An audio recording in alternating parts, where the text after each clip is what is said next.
везде, белорусская женщина, духом своим и душой.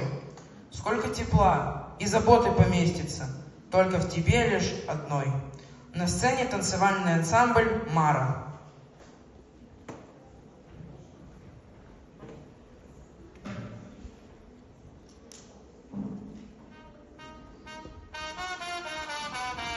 Час приємних відпусков, ляса працює малина. У Білорусі шматару, але головне з їх жанчина. Я на полюванні у краса, синьо-васильковий трав духмяних. Я їм пшенична, як коса, узор полотна полотняних.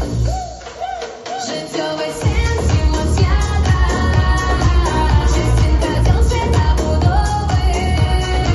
Громадські діячі сестра, перемовляна Лавровий.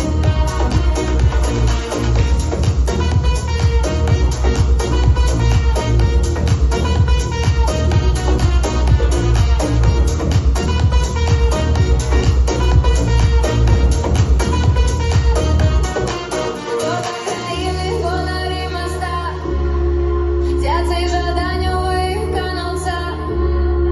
І неповторна же смак, заслуга я і чулих пальця. Життєвий сенс.